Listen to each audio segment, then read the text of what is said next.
दोस्तों एसआईआर की प्रक्रिया को लेकर एक बात कही गई थी चुनाव आयोग की तरफ से। वो बात यह कहा गया था कि हम वोटों की शुद्धिकरण कर रहे हैं ताकि कोई भी डुप्लीकेट नाम वाले मतदाता यहां पर रह ना सके, यानी वो वोट ही ना डाल सके, डुप्लीकेट हो, फर्जी हो या फिर एक ही नाम से कई जगहों पर रहने वाले लोगों, इस तरीके के जो वोटर होंगे उनका शुद्धिकरण हो जाएगा। लेकिन दोस्तों आज एक खबर आ रही है कि शुद्धिकरण वाले करने वाले जो सॉफ्टवेयर है, यानी कि फर्जी धोखाधड़ी रोकने वाले जो सॉफ्टवेयर है जो इलेक्शन कमीशन के पास है, उसका उपयोग ही नहीं किया गया।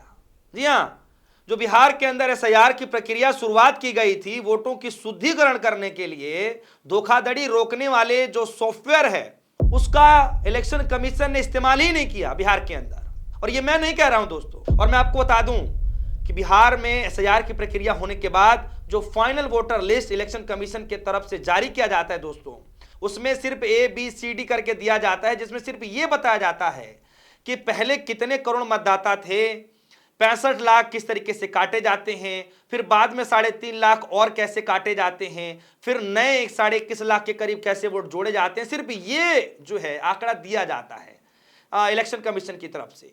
लेकिन जो उसका रूपरेखा होना चाहिए, जो स्टेप बाय स्टेप होना चाहिए कि कितने मतदाता ऐसे हैं जिनका नाम किस कारणों से कटा गया, उनके पास कौन सा ऐसा डॉक्यूमेंट नहीं था जिसकी वजह से इतने 65 लाख के करीब लोगों के नाम काटे गए, 3.5 लाख लोग और उसमें ऐड हो गए नाम काटने वाली लिस्ट में, क्या वजह रही, उसका एक्चुअल डेटा जो है वो नहीं बताया जाता है ये जो सामने आप देख रहे होंगे डिस्प्ले में।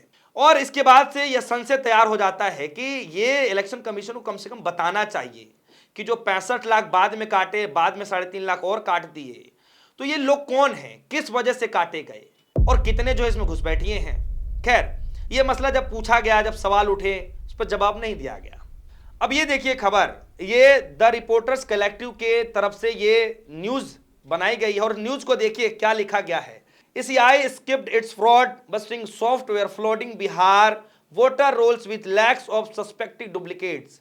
हिंदी में कहा जा रहा है कि निर्वाचन आयोग ने अपना धोखाधड़ी रोकने वाले सॉफ्टवेयर का उपयोग ही नहीं किया, जिससे बिहार की मतदाता सूची में लाखों संदिग्ध डुप्लीकेट शामिल रह गए। जी हां, और दोस्तों जैसे ही मैं इस खबर को पढ़ रहा हूं तो आपको एक वाक्य याद और होगा, क्योंकि मैंने उस पर स्टोरी बनाई थी। वो स्टोरी ये थी कि वोटों की शुद्धिकरण होने के बाद भी, फाइनल वोटर लिस्ट आने के बावजूद भी ऐसे 20 घर ऐसे मिले हैं जहां पर एक ही घर में 800 से ज्यादा मतदाता मौजूद हैं।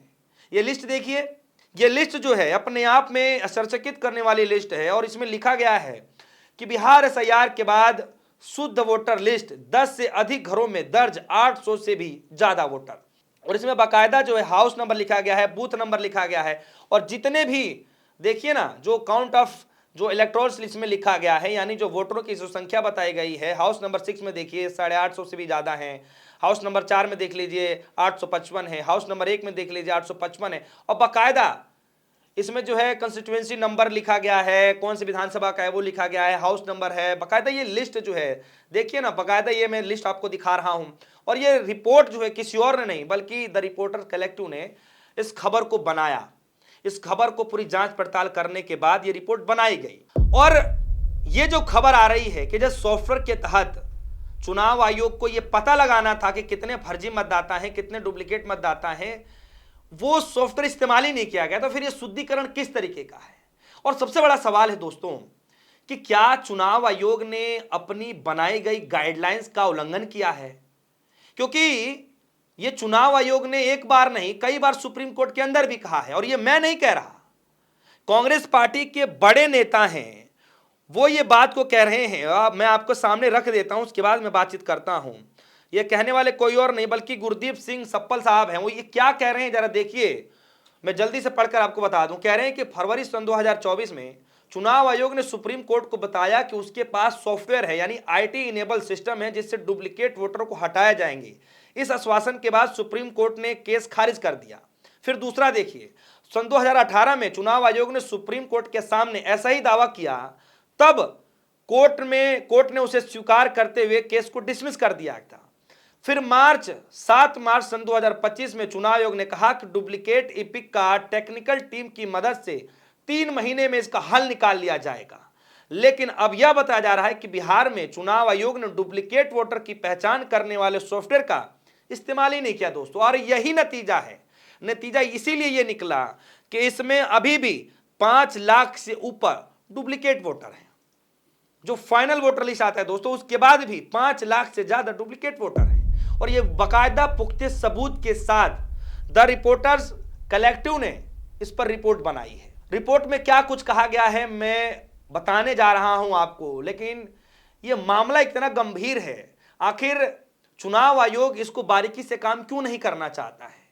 यही कारण है कि किस तरीके से जो बड़े बड़े एक्टिविस्ट हैं, योगेंद्र यादव जैसे जो एक्टिविस्ट हैं, वो इस पूरे मसले पर नजर बनाए हुए हैं, और एक नहीं दो नहीं, एडीआर की तरफ से भी जो है इस पर बार बार जो है जानकारी साझा की जा रही है। लेकिन इसके बाद भी इलेक्शन कमीशन चुप है, ज्ञानेश कुमार जी चुप हैं। प्रेस कॉन्फ्रेंस किया जाता है, जब सवाल पत्रकारों से पूछा जाता है जवाब नहीं दिया जाता है दोस्तों। तो ये तो खबरयानी है, और सबसे हैरान करने वाली बात है दोस्तों कि इस खबर को देने वाला कोई और नहीं, ये जानकारी देने वाला कोई और नहीं कि डुप्लीकेट वोटरों का जो धरपकड़ करने वाला, जो धोखाधड़ी, जो voter list, duplicate voter list जिसको पकड़ा जा सकता है, जिस सॉफ्टवेयर के थ्रू, जिस सॉफ्टवेयर का इस्तेमाल नहीं किया गया, ये बताने के लिए कोई और नहीं बल्कि बड़े बड़े चुनाव आयोग के अधिकारियों ने इसकी जानकारी दी है। और किसको दी है? द रिपोर्टर कलेक्टिव को। देखिए खबर में क्या कुछ है, मैं आपको बता दूं। खबर में यह बताया जा रहा है कि खुद की गाइडलाइन और खुद की आदतों को तोड़ते हुए भारत का चुनाव आयोग ईसीआई ने बिहार की अंतिम वोटर लिस्ट में संभावित फ्रॉड, डुप्लीकेट और गलत एंट्रीज को पहचानने के लिए अपने पास मौजूद स्पेशल सॉफ्टवेयर प्रोग्राम का इस्तेमाल नहीं किया। ये बात रिपोर्टर्स कलेक्टिव को दिल्ली में चुनाव आयोग के एक टॉप अधिकारी और बिहार के 4 इलेक्टोरल रजिस्ट्रेशन ऑफिसर यानी ईआरओज ने कंफर्म किया है।